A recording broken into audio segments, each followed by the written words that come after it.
सुगंधा और उसकी सास कांता के बीच एक अजीब सी जंग रहती थी। ये जंग थी किचन में कौन ज्यादा अच्छा काम करेगा और घर के सदस्यों के दिल जीतेगा। और उनकी इस जंग में हमेशा कुर्बान होते थे उनके दोनों पति। कैसे? आइए देखते हैं इस किचन पॉलिटिक्स की कहानी में। एक दिन किचन में, माँ जी, आज मैं बना रही हूँ मेथी की सब्जी। इस खाने से घर वालों के पेट की सारी समस्या खत्म हो जाएगी।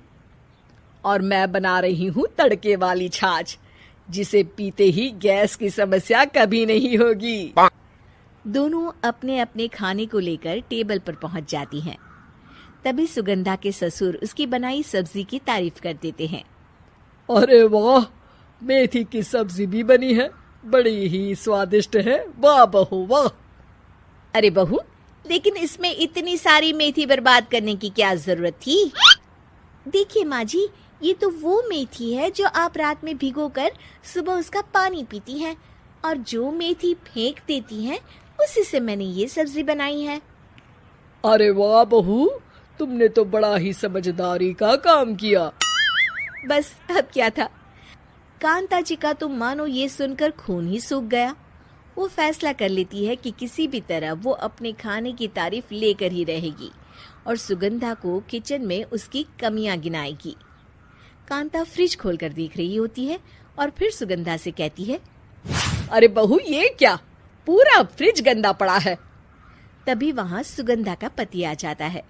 वो सुगंधा को डांट कर कहता है, सुगंधा, तुम्हें कितनी बार कह रखा है कि वायरस फैल रहा है, साफ सफाई का पूरा ख्याल रखना है, लेकिन तुम किचन में इतनी गंदगी रखोगी तो कैसे चलेगा।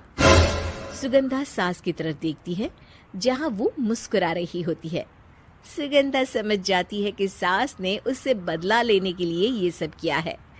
दोनों रात के खाने की तैयारी में लग जाती हैं।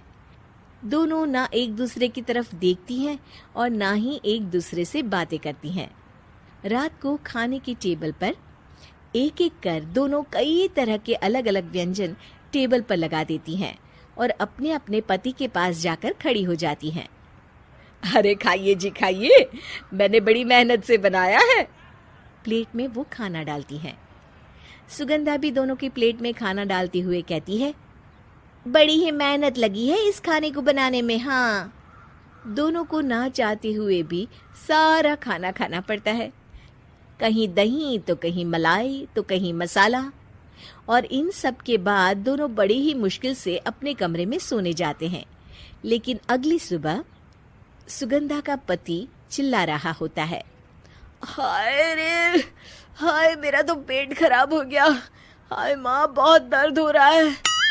तो वहीं कांता के कमरे से भी कुछ ऐसी ही आवाज आने लगती है। हे भगवान, इस सास बहू की लड़ाई हमारी जान लेकर रहेगी। जाओ कोई डॉक्टर को बुला कर लाओ। डॉक्टर आते हैं। दोनों को देखकर कांता और सुगंधा से कहते हैं, देखिए, आप दोनों इन्हें खाने में हल्का ही दीजिएगा। हो सके तो रात का खाना जल्दी खाया करे और वॉक किया करे। इतना कहकर डॉक्टर वहां से चले जाते हैं। जिसके बाद एक बार फिर से दोनों बहुएं किचन में जाती हैं और खाना बनाने में लग जाती हैं। रात में खाने के टेबल पर दोनों एक बार फिर से खाना लगाने लगती है। पापा जी, मैंने ये पतली मूंग की दाल की खिचड़ी के साथ ये पापड़ और पुदीने की चटनी भी बनाई है। अरे बहू, अभी अभी बेचारे पेट की बीमारी से गुजरे हैं। इतना भारी खाना तो डॉक्टर ने भी मना किया है ना। देखिए, मैंने आप दोनों के लिए सूप बनाया है।